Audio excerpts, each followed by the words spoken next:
My name is Lauren Paws. Can everybody hear me? All right. I'm a master gardener with the Yavapai County Extension Office, and that is through the University of Arizona. They sponsor us. Interesting note, it is a federal law that was put in place around 1918 that every state should designate a university to be the University of Agriculture to work with all the farmers in the community. And from that point, well, U of A is out of Tucson, is the Arizona University of Arizona, but they've now taken on all the 4-H activity. They do STEM research. They work with all small farmers. They do a lot of science-based research for this particular area. And the nice thing is we have the 2 offices, one in Prescott, which is at the Rodeo Fairgrounds. Don't go there this week. And then the other one in Verde Valley. If you have any issues with your own plants, growing things, pests, you can actually put them in a plastic bag because we don't want pests to be going around the extension office with other things that are there. But we have people who will answer a hotline, deal with the issues you bring in, and if they can't, with their research, figure it out, they will send it to U of A, and the ag department at U of A, with all their scientists, will deal with your issue. Free services. The nice thing for them is they get to see what's happening in our particular community. So if there's a tree issue and all of a sudden they see a beetle that has come into our community, they'll put bulletins out to the growers around here, even the garden services, to say, be aware of this and this is how you treat it. So no issue is too small for them. Okay.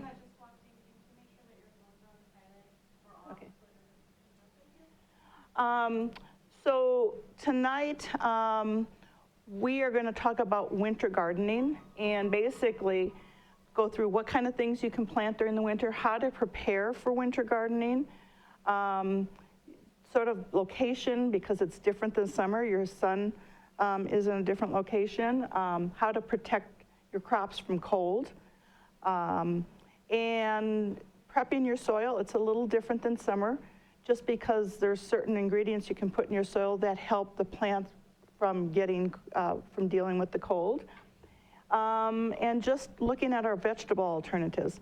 I also added something at the end if we have time, which is talking about your general landscaping and pruning, both your shrubs and your trees. We're finding in our community that people don't know how to trim their trees, and they're doing more damage than they are good, and trees and bushes need to be trimmed. So I want to give a few basics on that, and hopefully we'll have time to go through that.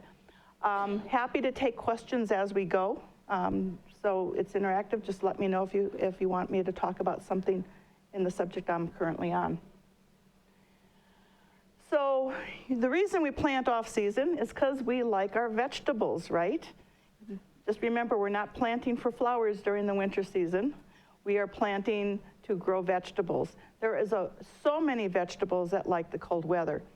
And many of them are from sort of the late September to December. I grow all year round, and there's some simple things you can do to have a crop: spinach, kale. I grow garlic in the winter. I try new things each time, and I use some aids to keep the vegetables alive.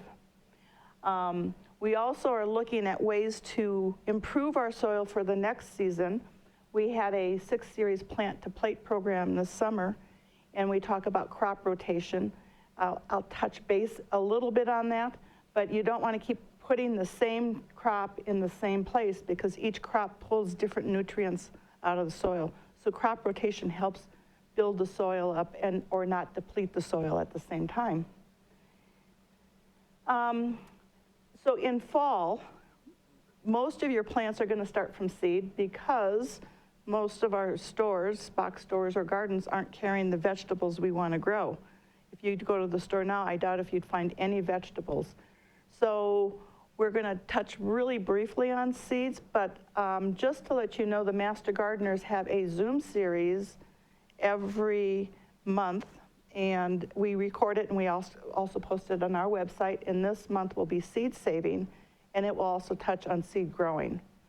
So if you're gonna start growing from seeds, now's the time to think about it because you might need a month to do some seed starting before you start planting. And if you don't plant by the end of October, you're probably too late in the season. Another interesting thing, so plants do grow slower in the winter because you don't have as much daylight for the time, but they require much less water. You don't really have a lot of weeds to contend with. So if you do get a crop that you really like growing, I can put it in, I put my frost protection on, and about 3 months later I come and look at it and I have batches of spinach and a variety of other root type vegetables. So you don't have to spend as much time in the yard in the winter or fall growing crops as you do in the summer because those pesky insects aren't there either. And we're really talking right now in growing that plants which are exclusively used for growing food. Again, most of our other plants are going into dormant season. So the things you want to consider when we're talking about winter gardening is where are you going to plant? What am I going to plant? Where am I going to get my seeds? And we're going to cover all these in more detail. How am I going to start my seeds? It sounds ominous, but it's pretty easy. In fact, you can go on YouTube and just say, how do I start spinach seeds? And you'll find something. I mean, there's so much information on the internet. And what cold protection am I going to use? So if you're going to look for seeds, I like buying, I'm not supposed to promote any one company. However, sustainablemarketingfarming.com has a variety of cold, hardy vegetable seeds. We are in zone 7B in Prescott Valley, zone 7A in Prescott. If you're from Verde Valley or Cottonwood, I think it's between a 6 and a 7. So you really want to get seeds that are primed for a colder weather growing pattern. Not all seeds will grow in the winter. And one basic thing is it will vary slightly, but most seeds will not germinate if the soil temperature is below 40 degrees. So that's something to consider is do you want to start it in your home? And once a plant is established, put it out. Or if you're going to plant directly in the ground, you might want to start by October 1, based on the days to germination. So we all have different places in our yards that are already established that you can grow in. You're really looking for protection, so you don't want the really cold wind coming through. So I like to plant in the winter nearer to my house because the house absorbs heat during the daylight and it gives the plants more warmth as they're growing. You want to keep them out of the wind just for protection. You got to look at the line of sight for the sun of where it's coming over because obviously it changes from spring to summer to fall. You really want to get, you don't need 8 hours of sun, but that 10 o'clock to 3 o'clock is the warmest that the sun is going to be. And with our root vegetables and the plants we're going to talk about, that time period of sun is going to be the most beneficial. So look at your yard and say from 10 o'clock to 3 o'clock in the fall months, where do you think you're going to have the most sun? So it may not be feasible for you to plant in the ground. I suggest thinking about container gardening if that's the case. I do almost all container gardening in my major plants because I bring them in the garage mid-October before the frost hits, and I have grow lights. So I will grow my peppers and my tomatoes through January. And then it just gets too cold in the garage, and it's almost that it's not that they died, but they just stopped producing. But you can I have one pepper plant. I'm now on my 5th year. And when I bring it out in spring, it's hadn't produced since, say, January, but it's ready to go. So it starts producing peppers. It's like yay big. And so we just put them on little dollies, roll them back out, and my small little tomato plants have been growing for the last couple years without replacing them. So there's ways to continue your garden in containers that's much easier than in the ground. Vegetables that tolerate shade are your broccoli, cauliflower, your root crops, radishes, beets, carrots, your greens being any kind of lettuce and spinach. And the one thing about growing in pots in the winter, depending on what your pot is, the pot being above ground may freeze depending on your what materials it's made of. So ceramic pots actually crops in ceramic pots don't do well because the ceramic gets really cold, and therefore the dirt chills faster and it's not good for the plant. I have had a couple, I use the really large, it's not styrofoam, but it's that foamy, it's the packing material, and I will put some bubble wrap around it, and that helps insulate it. So, and it's lightweight then also for moving. And back to, just like summer, your rotation is critical. So couple things, there might be bugs that are specific to a certain crop, and if you had the pests there 1 year, they could be buried in the ground and they come back out in a season. So you might not see them at the time, but they're seasonal to the time periods. And then we talk about the nutrients. And you do need to fertilize, et cetera, and we're talking a little bit about that when we plant. So the first thing we're going to talk about, you have to decide on your location, and every yard is going to be unique. The nice thing about winter is most of your trees that give a lot of shade in the summer lose their leaves, so you might have more shade or more sun in your yard that you don't think you have right now. But there is a variety of ways that you can protect the crops, and especially when you're talking about root or low-level crops, putting a cold cloth on top of it or floating row cover is not damaging to the plant. You're not getting plants that are growing up high, basically. So this is called cold frames, and you can see sort of a variety.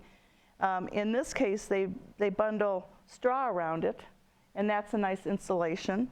The top one here, it has a glass cover on it, and it's almost like a little mini greenhouse. And then you can prop it, if it gets warm, you can just prop it open a little bit to let air flow through.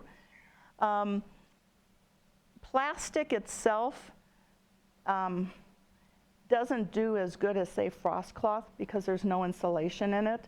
So if I was going to do that, I would buy a certain level frost cloth. And you can buy, there's at least 4 different levels. One is very light, lets a lot of UV light in, and I use that for my summer crops to keep the heat of the sun off of some of my vegetables. But I will get maybe a heavier cloth for winter. The UV is less because it's thicker, but it'll go down to 15 degrees as far as protecting from the cold. And that's sustained 15, so it's not like for an hour in the morning it drops down and it comes back up. Again, not trying to promote one place, but I typically buy my products at gardening.com. It's an online service. It's a very reasonable price, and unlike our box stores, you can buy 4 to 5 different varieties of levels, where at a Home Depot or Lowe's, here it is, buy it whether you like it or not. So you can adjust your cloth depending on how long you want to grow. This is a tunnel. This one, as you can almost see through it, so this is a very lightweight cloth. But it allows airflow through, and also if your crops, like if you're trying to do lettuce that grows up a little bit, it allows that the cloth won't crush the produce that you're growing.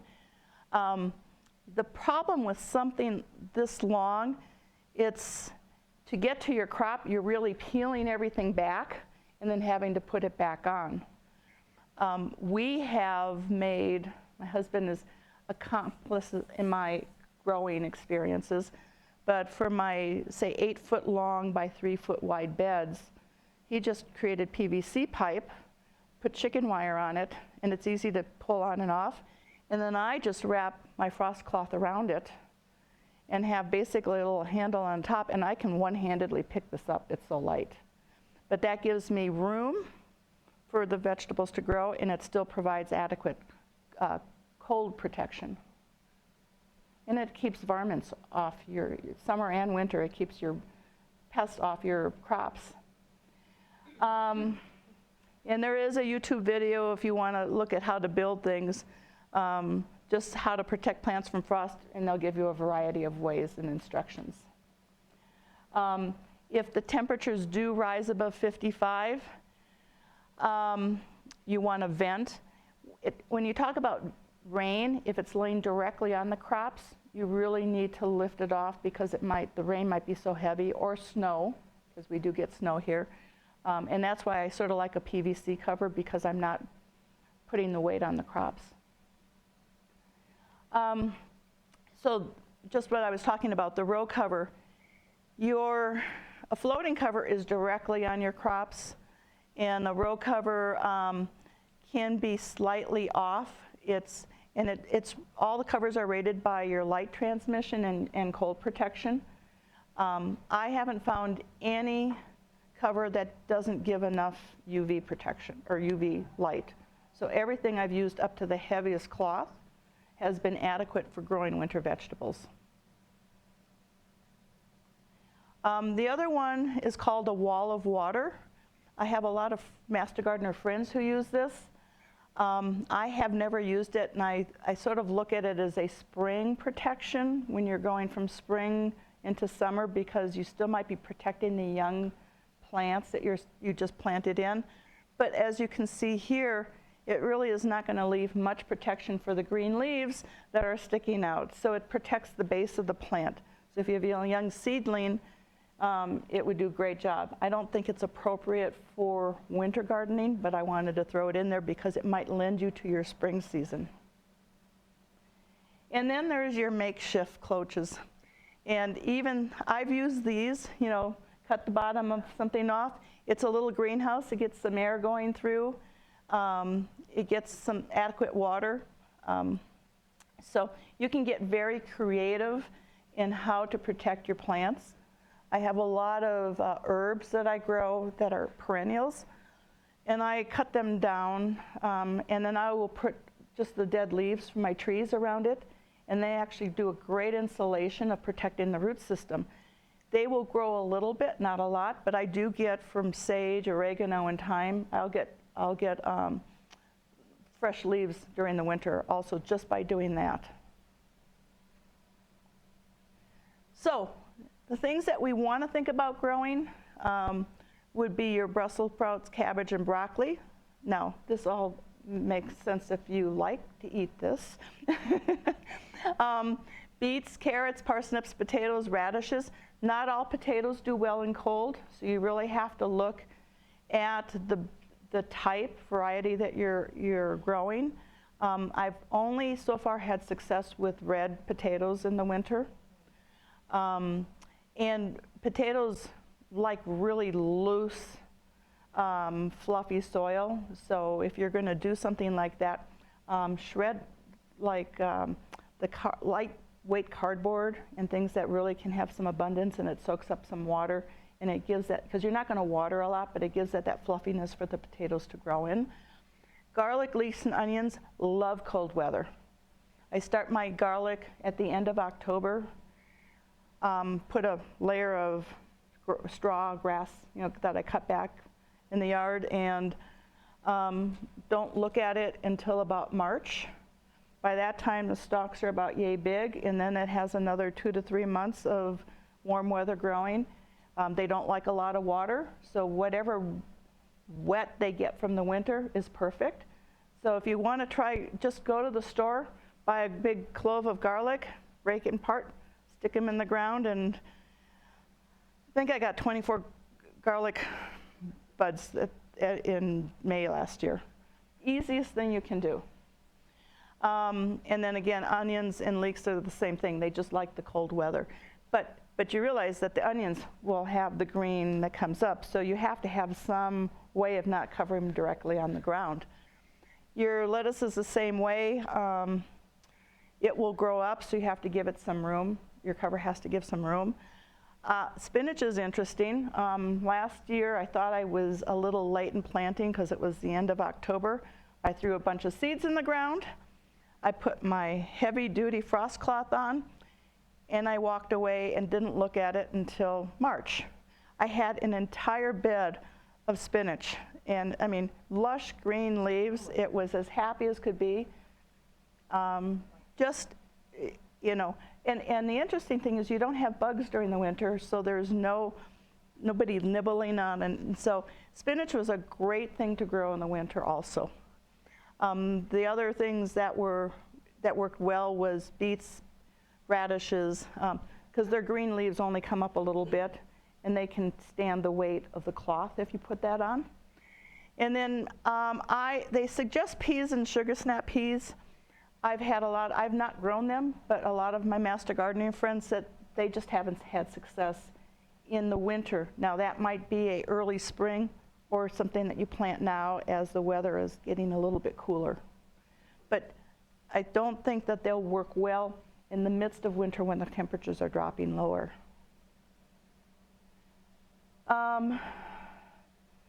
The other thing to think about is not all varieties can tolerate the cold.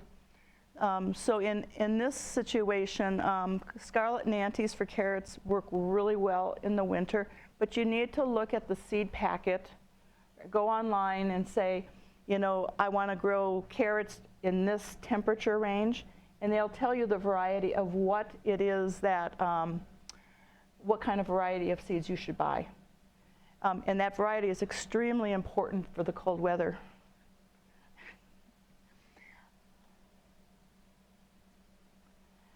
So the other thing to consider is when you buy seeds, you need to look at how long it takes them to germinate. From the time they germinate, how long does it take to get to maturity? What is the height of the plant? And at this point, we're really talking more about seed versus an actual plant because I don't think you'll find a plant. If you do start seeds in your house, and you may be able to, the time to germinate might not be an issue because you can back up your time, but it still might not be a cold weather plant. So a good seed package will have all that information on it.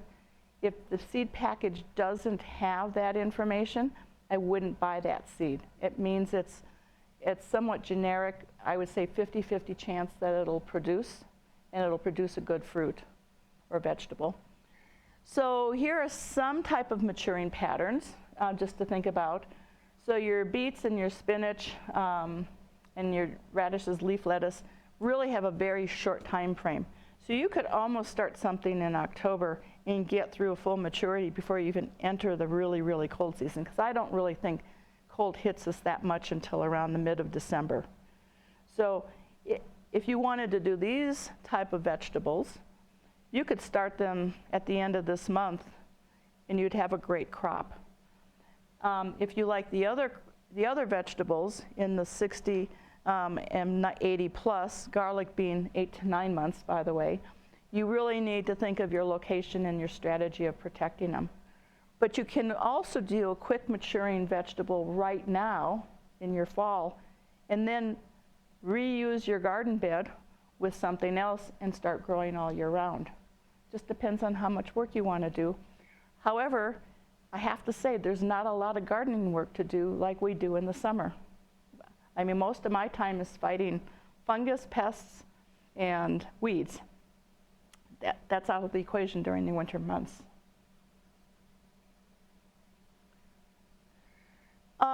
Your temperature, again, is a factor. This is a chart from like 2005. So the temperatures have changed slightly. So the averages here might have changed a little bit. But just from, this is sort of your summer, your early spring to your late fall. But you can see that by the end of October, we have a 90% chance of a freeze possibility. In spring, they say here, don't plant until Mother's Day, because you have a 50% chance up to that time to get frost. I'm planting by the end of March. And again, just a little bit of protection goes a long way. By early May, I already have peppers and tomatoes growing. So you think about that.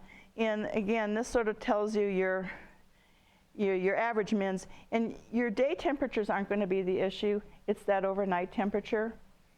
If it's only 1 or 2 hours below freezing, you're not going to create damage. It's only if it's a sustained lower temperature. So back to what you're going to consider. You want to put your slow maturing plants in by August if you don't want to go into winter. And at least by now, I think that some of our stores still have vegetables on the shelves for winter gardening if you wanted to go that route. Your quick maturing, you can plant as, it says early. I think I do mine usually around the end of October because I'm already having crops that haven't matured yet in my garden. And the biggest thing is making sure your seeds germinate if you're putting them directly in the soil. If you want to do your own seed starting, pretty easy.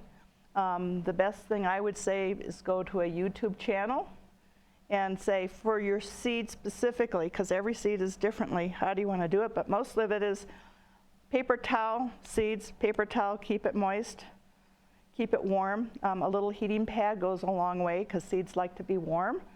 And usually in about 10 days, you'll have some seeds. You plop them into some soil. You're still inside at this time.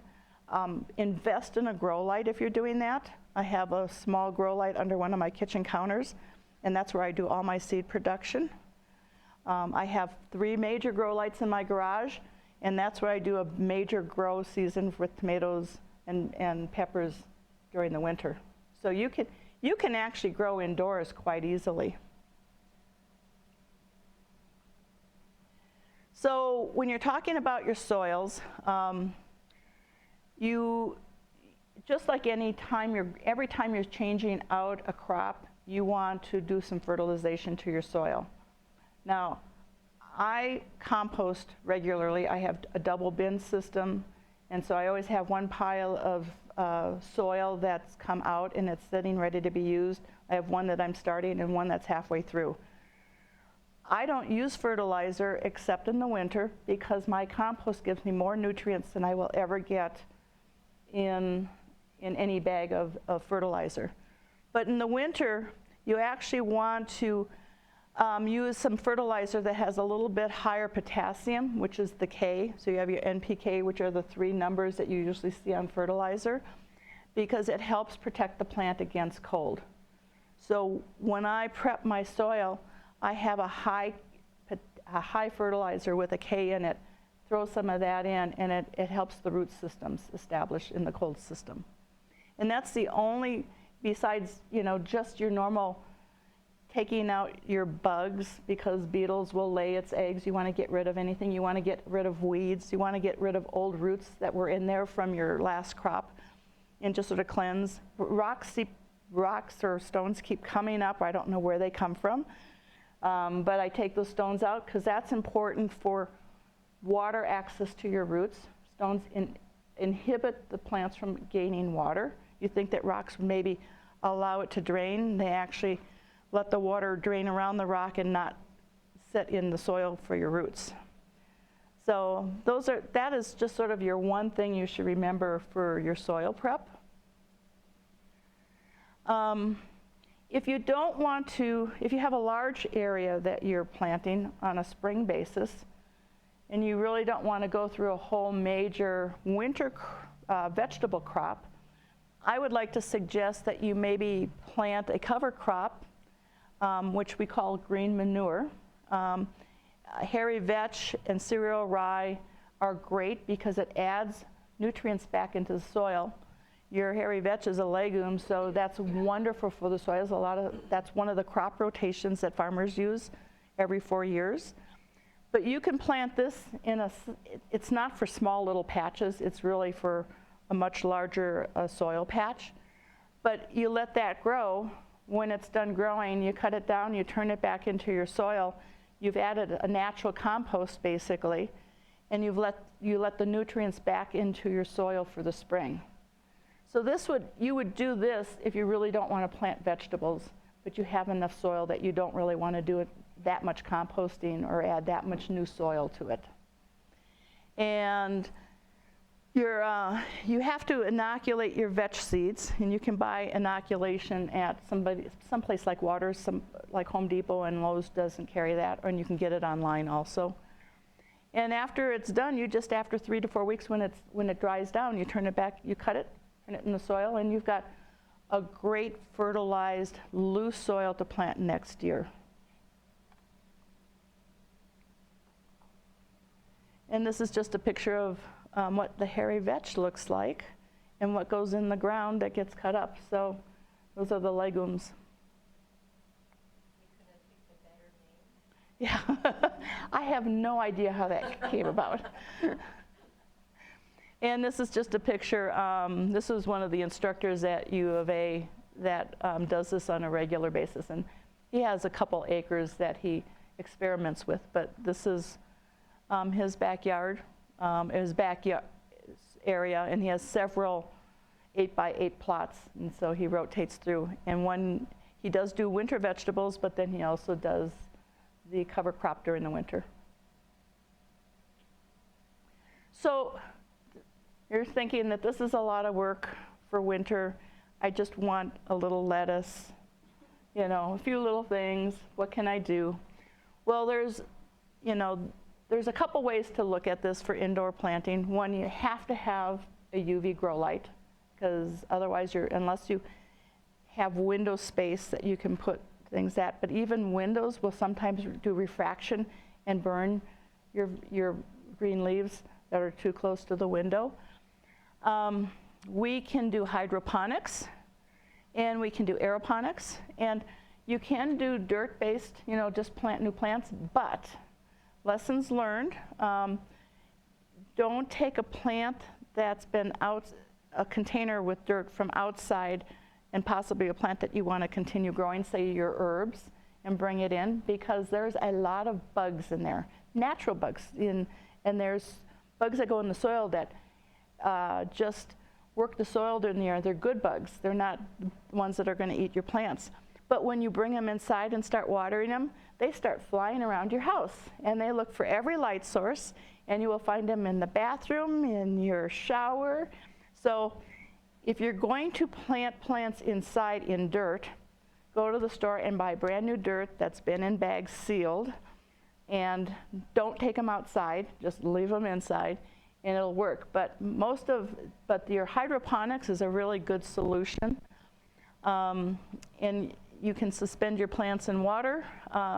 There's several different techniques, but this is just an example of go online, buy it, and it's yay big, and it has its own post with a light on top. It comes with its own UV light, and you can have your own little garden of lettuces or herbs all winter long.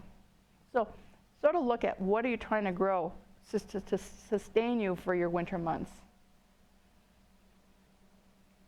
I have one of my master gardener friends does tomatoes in her house all year round. So anything is possible. It depends on how much money you want to invest and how much space you have. This is an aeroponics system. I have not done that. But it is a tower, so plants are growing up through the tower, and so it's instead of like that much space, you just need that much space. But it has the same concept and a little bit of water, but most of it is growing through the air and having some wetness in there. So, and again, these are things you can look up, read about, and see. If you're into experimentation, it might be fun to try one of these things. Both of these systems are really good for green leafy vegetables and herbs. So we've gotten through winter. We've done whatever we wanted to do successfully, I hope. So now as you're leaving your winter months and you start harvesting your winter crop, you're now back into another whole cycle. So you might have already been using your season extenders, which are your cold cloths, say, to get your winter vegetables out. You may want to keep those in place to start your spring vegetables. We really want to do a good soil prep, going back to adding some kind of compost. I'm not a big fan of compost from the stores, but if you're going to buy it, I think the mushroom compost that Home Depot carries is pretty good as far as what it contains. They talk about adding some manure into your soil. I really suggest you don't buy manure from box stores because it has a lot of salt content, and salt's not good for your plants. Olson's is one of the stores that carries chicken manure, tiny little pellets. When you put it in the ground, you can spend 1 month of putting all of this in your soil, let it stand, and it's almost like you've done your own composting. So I do alfalfa cubes, I do chicken manure pellets, or not cubes, but little pellets for alfalfa. And then my own composting of just my greens, and even stuff that you just took out of the garden that you're going to throw away, throw that in there too, chop it up, and you've done the natural composting. So if you add things like paper, I do some shredded paper. Paper takes a lot longer to compost. It has a higher nitrogen compound than carbon, and it doesn't decompose as fast. So when you're doing something inside your own garden bed to ready plant, do things that are going to decompose pretty quickly. And here, the general is don't plant earlier than Mother's Day. As long as you're taking precautions, go for it. March, unless we're having an extreme winter. If we're having a snowstorm in mid-March, maybe you wait a little bit. So, this was the idea of just how to think about winter gardening. But when you enter fall, there is a lot of things in your yard that you also should think about doing. And the reason I put this in here is I live in Stone Ridge in Prescott Valley, and we're having a lot of issues with old established plants that nobody has cut for a long time. And now the homeowners are getting letters saying your trees are overgrown, you need to do something about it, or your bushes are out of control. Pruning is not a one-time event. Pruning should be part of your landscaping or gardening processes, because except for certain plants, if you take more than 20 or 25% of the plant out, you're going to put the plant in shock and probably kill it. And that includes everything from shrubs to trees. So I want to talk a little bit about trees and then shrubs and tell you when to and how to think about your trimming. Your fruit trees are the ones that you're going to trim if you have them in very early spring before the first buds come out. We usually talk, Chino Valley, they usually do it in March, but they've actually moved it up now to February because our springs have been getting a little bit warmer. The fruit trees, as much as everything goes into a more dormant stage, they're not really truly dormant until the end of the winter cycle, not at the beginning. Our deciduous trees, as soon as it loses their leaves, go for it. So I usually try to do my tree trimming right before I put my 10,000 Christmas lights up on my trees. And I try to do it so that I'm trimming some of the stuff down so I don't have to have as many lights up on how tall they are. And we'll talk about how to trim these trees. And then conifers, you want to do it during winter dormancy, but conifers really never go into dormancy. So you're going to do it at the coldest point in the winter, and you're going to do it very sparingly because most evergreen trees don't need to be pruned unless they're outgrowing their space. and you know, because we planted this little tiny tree next to the house, and now it should have had 16 feet in diameter to grow, and we may need to cut it back. So we're going to cut it back at the coldest part of winter. Just a variety of tools that we want. This shows a hedge shears. I hate hedge shears because they make an unnatural look. It becomes a box. When you're trimming, you're trying to keep your natural plants to look natural, not shaven. And when you do shave a bush, everything underneath dies, and you only keep the perimeter green. So if you ever go into these, like if you go down to the desert where all these landscapers have just pruned everything with the shears, it's all wood inside, and it's got this much green. So if you ever have to cut it back, you just have a woody stalk. Couple things about tools. Every single plant that you touch with your tool may have a virus, and it may have some organism that if you use that same tool on the next plant, you could transfer a virus from one to the other.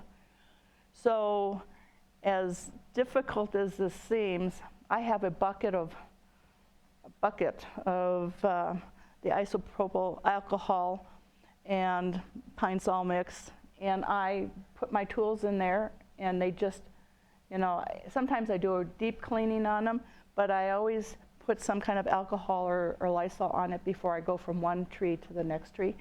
And the same with my vegetables. So, so I have, it's like a doctor's kit. I have them all laid out, and I clean them every time I use them. So we're going to talk about some of the things you're going to trim off, and this is in no particular order, but you want to give structure to your trees and any major bushes. And the first thing you want to look for is your codominant leader. So you have one big stalk, and then it branches off, and you have two stalks of the same, or branches of the same size, which could then cause the tree to be weighted on that. So you really want to get rid of the youngest one going out so that you open the tree up a little bit more. So that would be one thing you'd cut off. And when you're doing a tree, again, you really only want to cut about 20 to 25% of that tree, not including dead branches. If you have a dead branch, cut it off. It doesn't count in that 20 to 25%. If you have such an overgrown tree that you need to do a massive trimming, it may take you 4 years to trim that tree. So you go over your major branches first that you really need to, that are either so weighted that it could destroy the tree, break, or things that could be dangerous, because we have a lot of trees that the branches are now over the street and the UPS trucks are hitting them, so you're trying to get those out of the way. We have all these little branches. Get rid of those. This would be one that's internal, and it could be codominant. It has no use. It doesn't do any good inside the tree. You cut it off, and you're going to cut it off right along here. When we cut branches off trees, we never paint over that spot, because the tree will self-heal. And the moment you put a chemical over it, it can't heal, and that paint will eventually rub off, and it leaves that part exposed. But just like the bark is like skin, and it will eventually, within a couple of years, heal directly over it. Maybe leave a little burrow looking, but it'll be totally sealed. All these little suckers. If you see something growing on a tree that could become a branch or another limb, and you don't want it there, take them off as soon as you see them. How do you stop those from constantly happening? You can't. I think eventually, if you cut the same one off, it might just eventually heal itself. And try to cut it as close to the major trunk as possible, so you don't have a little bit sticking out that it's going to continue to grow from there. I have a pear tree. Mm-hmm. That the box pears that taste good, it blooms. But it has a lot of suckers. Yep. On the bottom. Now you said we should cut in the Just take them out. early spring, or I can take them out anytime? Take them out anytime. Okay. Because they're not really part of the tree at this point. Right. They're just add-ons. And I've They're been doing visitors. that, but, Yeah. So when I talk about the tree, I'm really talking about the core from the trunk going up. I like this where it says, if the plant requires frequent pruning, then maybe it's not the best plant for that situation. By the time you have a tree and you're starting to prune it, you're not really going to take the tree out and replace it unless it dies, but take note. And if you're looking at what tree to put in your yard, go check out trees in your neighborhood and see how fast they're growing. I just did a presentation for the Historical Society this afternoon and covered about 24 trees. We have extremely slow growing trees here, and we have trees that can grow 2 feet in length a year. So you sort of need to look at your space when you're planting. How big do you want the tree eventually to be, and include the width, because some really sprawl out. And you know, we have a lot of trees that are in our community that are beautiful, like the purple plum tree with the beautiful red leaves. It's not a native tree. It came from Asia, but it has fit into this particular environment. And the varieties that are sold here are colder weather varieties. They don't grow a lot. They need very little pruning. So think about how much effort you want to put into it, what kind of beauty, and what size when you are buying. The best time, if you have a young tree, to start pruning is the first 2 years. You really aren't going to prune unless you have one branch that's going way off one place, and it's like, I don't want it to be there, because you need to get it to establish itself. But at an earlier stage that you can start trimming it how you want it to look, the less trimming overall you have to do. And a lot of people plant a tree and it grows for 5 years, and then like, oh my God, it's taken over my yard. Well, they're probably 3 years too late in starting to train it. The shearing of shrubs, electric is, it starts to become labor intensive, because that tree will just continue to put little sprouts out at the level where you cut. So you're constantly shearing it to keep a shape. And eventually, the bush will start dying in the constant shearing. So then you have to cut it all the way back and start over. So we're going to show you some ways of how to cut and where to cut. And so this is it. So a lot of people think, okay, this is a really big bush. Let me just chop it off so I make it small. And I'm going to show you some pictures of what happens then. You haven't done anything good for this, because it's going to start at this point and it's going to send out 3 or 4 branches right at that point. So all of a sudden you've lost the shape of your bush at that moment. In this, we're thinning it.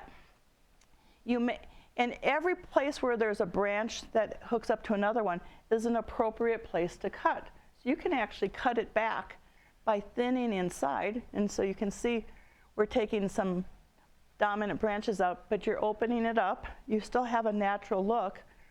But as it grows, you can control how big it is by cutting a branch at a connection point and keeping its natural look.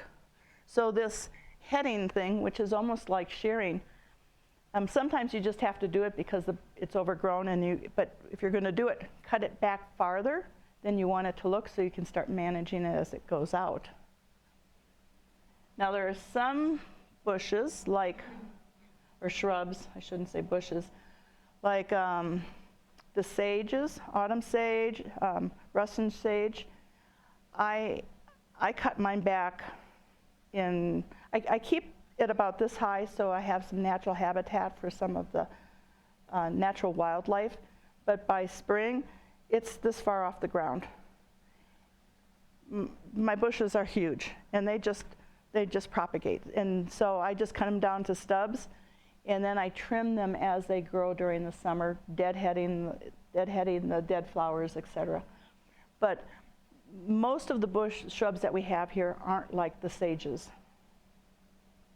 When you're thinking about where to cut, you need to look for where your bud lines are, and you're always going to cut wherever height you want. You're going to cut right above that bud line, and you're cutting just like we do with roses. You're cutting at an angle, and the angle is where the branch is, the next one's going to come out. So if this was inside your bush, you wouldn't want the angle this way because you don't want the branch to grow in, you want it to grow out. So the angle of your cut is outward to where you want the next branch to come out of.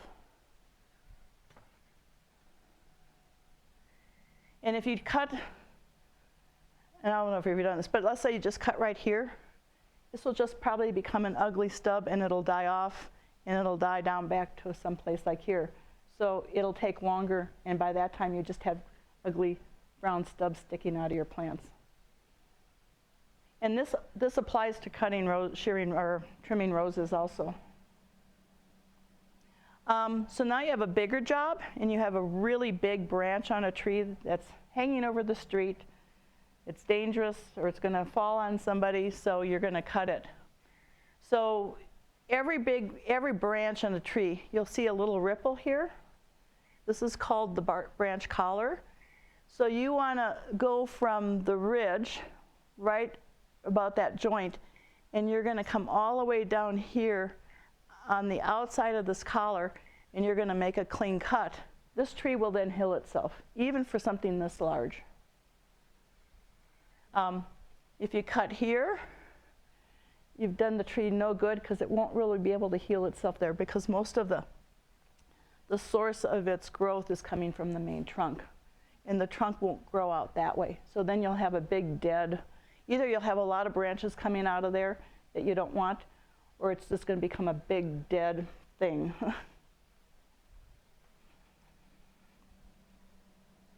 That's what the end result would look like. And it's a clean cut. You want to make sure there's no jagged edges. And there's a couple of ways to, if it's a really large branch, that it could break while you're sawing it. Actually, this is a picture of it healing, the self-healing process. Okay, I don't know where we're doing the proper cuts here. Here it is. So if you have multiple cuts, if you have a big branch, we suggest you do multiple cuts, and you're going to cut your first, where are we here? You're going to cut your first cut right there, because then you're going to cut another weight off. This will break down only to here rather than ripping your whole branch off.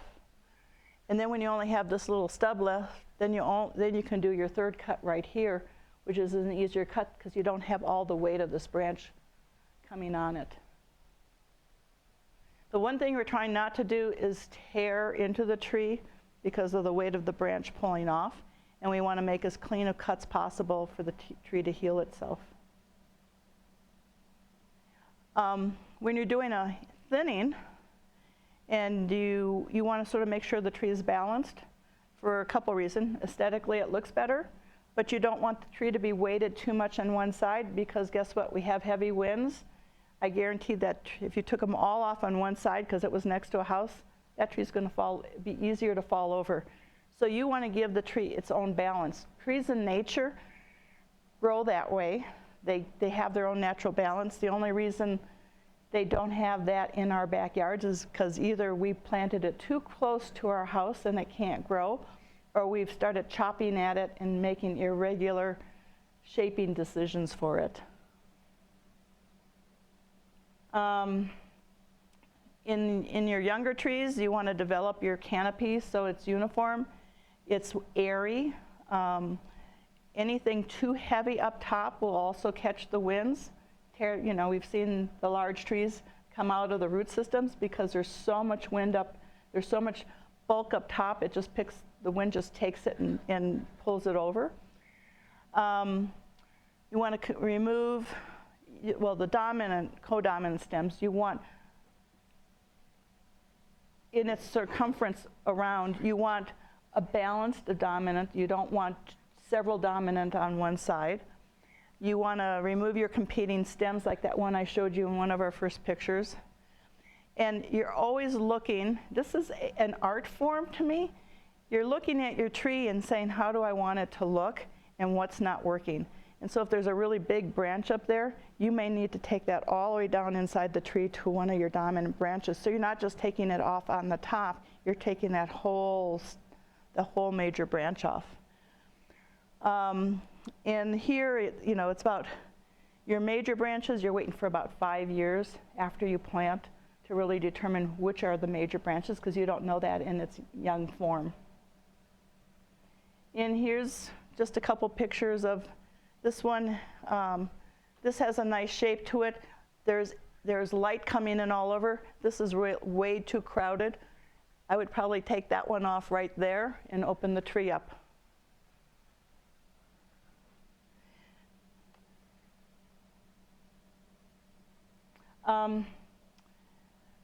Talking about topping trees. So this is somebody who came through and clearly decided these trees were too tall, and so they just sheared them. So the moment you have something that you're cutting here, it like explodes with the amount of branches, and you've now lost the normal shape of the tree. And so this is one that was cut, and look at it's a mess.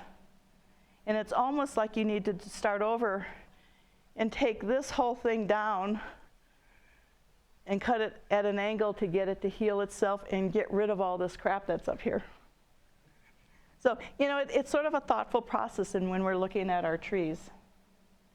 This tree will be too top heavy, and most likely one of these branches much lower will break off.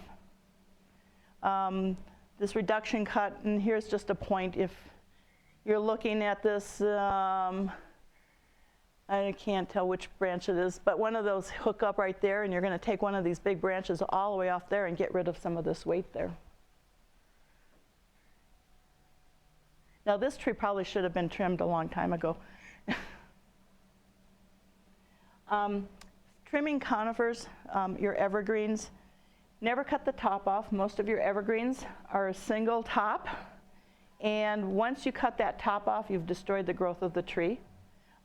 It won't regenerate going up.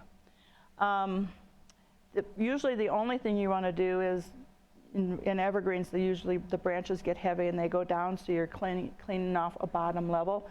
That's good for several things. You're not keeping a place for rats and other unwanted rodents to be having a hiding place. If you're into firewise, it's also cleaning up some of the dead needles and the branches that are on the ground that are dead are good for, especially if your conifers are near your house.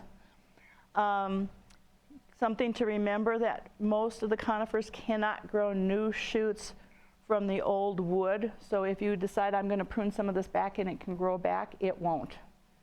So the shape of the tree you have is sort of what you're working with. You're not going to change it a lot. All you're going to do is, the only reason I would cut one is that it was planted in the wrong place. We have a 15-year-old blue spruce, which is probably now 15, 18 feet tall, but blue spruces can grow up to 16 feet in diameter, and they planted it, if this is the edge of the house, they planted it right here. And then there's a concrete wall right here. So I have like this massive tree confined by two walls, and on one side of the wall is all my electrical readings, and so unfortunately I have APS every once in a while come out and trim so they can read my electrical meter. So that tree is it's really big on one side, and it's very sheared because it has no place to go. And I try to keep the branches off my roof, and it was a poor decision on whoever planted it with the type of tree that it is. Again, maintenance begins when you plant it. And part of that is looking for the tree when you buy it, that it's already a correctly shaped tree and it doesn't have some of the co-leaders, et cetera, already in there that you know you're not going to want. And your fast-growing shrubs usually shoot a lot of leaders off from the base and can get unruly, so you're always looking also at the base on how to maintain that so you don't have a lot of visitors next to your existing plant. Quick thing, just, it really is, I call it an art form. You're going to sit back and you're going to look at your tree and say, what do I think it's going to look like 3 years from now, and start pruning to that. With shrubs and bushes, do you have any, like fruit bushes that you know of that do well here? Well, I do blackberry bushes. They seem to do well. I have blueberries, which I'm struggling with. They grow, but I'm not getting fruit because I'm struggling with keeping the pH level correct. Blueberries need acidic, a lot more acidic than we have in our natural soil, so I'm constantly trying to do additives to it. So the bush is growing and they look nice, but I don't get any blueberries. I get little tiny stubs of blueberries, if you would. And all of those that you have in the ground? 2 are in the ground and 2 are in massive containers. Only because I have a lot of aspens in my yard, and aspens are one of those very prolific trees that, if you know anything about aspens, the way they propagate is they send, it's actually not a root, it's an underground branch, and they are so smart that they know to send that branch out at least 12 to 15 feet from their base tree so they don't compete with each other when it grows. And the aspen forests that exist, the stands, if that's what you want to call them, most of those underground systems are 1,000 years old. And an aspen tree that comes off of one of those can last for up to 150 years and produce another, and it's spring and it's this time of the fall, and we have 4 aspen trees in our yard, and all we're doing right now is digging down into the ground, coming out and trying to pull one of the leaders far enough back so that we don't have a grove of aspen trees in our yard. Beautiful trees, but hard to control. Do they all give off the same color? Mm-hmm. And it's actually the same genetic makeup, so it can become a mirror image of itself. It's amazing when you think about it. They are the one, and I just talked about this afternoon, but it is one of the trees, along with the gamble oak tree, which we call also the scrub oak, that can serve the whole root system, can survive a forest fire, because the root system is so deep and contained that even the ground level fire won't kill it off. So they're the first 2 trees that will come back into an area that's devastated by a forest fire. I have a butterfly bush, Mm-hmm. and I was told, when in the wintertime when it's dormant, to cut it down. Mhm. I do like the Russian sage. Yep. Yep.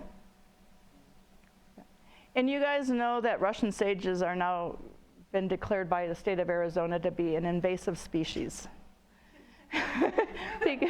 Because it too sends its shoots out and populates. And so also the white pear tree, the one with the beautiful white flowers, and many states have now declared that to be an invasive species. And in fact, North Carolina, I just read, has given homeowners 5 years, a 5-year time period to get rid of their trees because they've overtaken so many other orchards. And so this is when you bring non-native plants in a situation that they're out of control. So, and that's one of the reasons I do a lot of container planting, because one, I don't want the invasive root systems coming up into my other plants, and the roots, they're not overpowered by all the other roots underground. I still like Russian sage, but if I was going to, I have one in my yard, and it's inside a concrete area, so it's not a planter, but it's contained, that it's not shooting anything off other than in its little area. But if I was going to grow one, I would probably put it in a big container. Let me see. And this is just before and after pictures of what you can see, how somebody can trim. But it is trimming I trim from inside out. And sometimes I'm going to take a bush back really big and I'll do a general outside, but then I start going down deep. On any of your sages, wear long sleeves. I take my husband's old t-shirts that are long sleeve t-shirts, and I cut the sleeves off and I put them on my arms because I have scratches from sages that you wouldn't believe. And they also have an oil in them, so if you do get a deep scratch, it hurts for a long time. And but you can see that you can really make a bush look natural and beautiful by taking some time to trim. Do you do the same type of thinning and pruning on your blackberry bushes too? They sort of do their own naturalized because all the leader branches that produce the berries, they all die off. And so I really have a small plant left over in the winter. And I will typically, because I also have it in a major container, I will take a big black plastic pot. I wrap the plant with bubble wrap, put the plastic container like you'd get a larger plant from the store, put it over there, and it insulates it. So it comes back nicely in the spring. But my blueberries I don't touch, except if a branch dies, which they will naturally do. The blackberry just seems that the branches die because of the cold.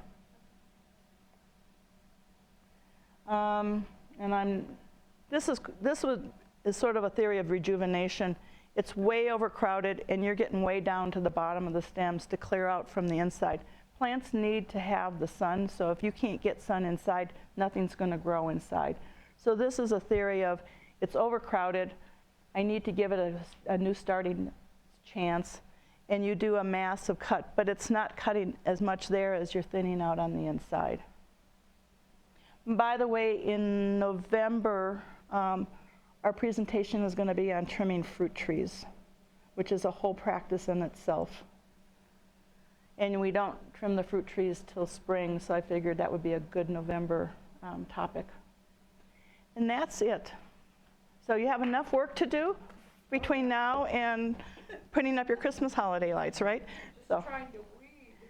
yeah, well, soon the monsoons will be done, and weeding, by the way, everybody sees spurge in their yard. It's that, okay, get rid of this. It's like, you know how it spreads? By ants. They walk over it, they pick up the little seeds, and they carry it. That's why you see the plants like going all over the place. Gosh, that's why they're growing all Yeah, there. it's the ants that basically, it's called spurge, and it's got a single root, but it just sort of expands out, and it's got the little leaves on it. And if it gets in, if you have grass, one of my neighbors has grass, and we've been trying to get it out of there. There's a post-emergent that's specifically for spurge and some other broadleaf plants. I highly recommend you try to get that. One thing about killing spurge, you spray it, it dies, and you think, okay, I don't have to worry about it. But those seeds go in the ground and it just repopulates itself. So you really, I always like to spray it and try to kill some of the system, and I still pull it out then after it's sort of in that death spiral and get rid of it, because leaving it in the ground will just let it repopulate. It's one of the worst weeds we have here. I have a redbud tree. Mm-hmm. Beautiful. It's a beautiful tree.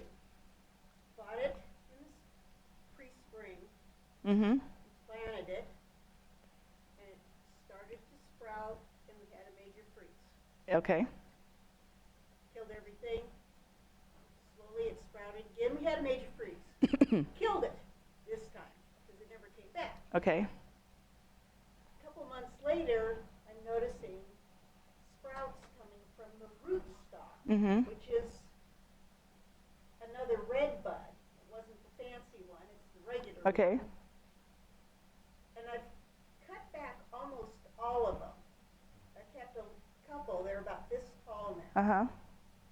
Do I need to cut all of them except one Um, to grow from the rootstock? Probably. I don't know that you're going to have success. It might just be a bush now. Okay. The way, a lot of times when a young tree totally dies down and you're just getting the spray on the bottom coming up, there's no way, your main leader is dead. Yeah.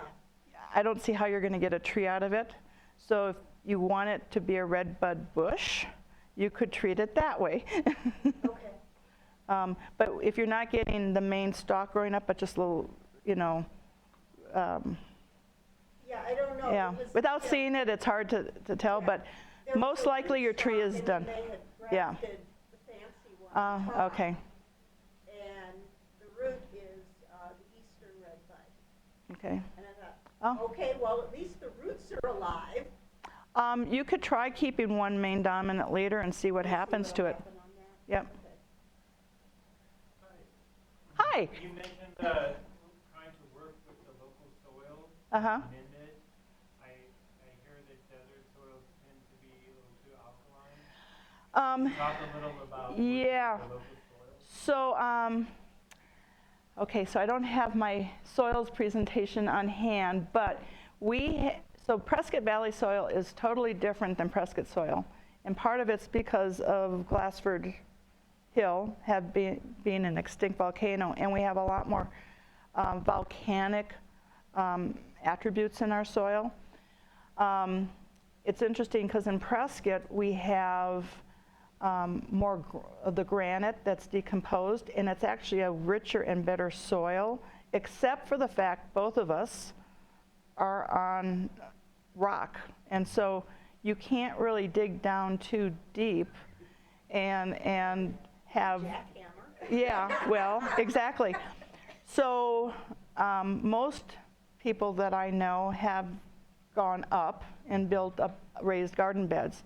I found that I could get down about 12 inches at most before I was literally hammering rock out.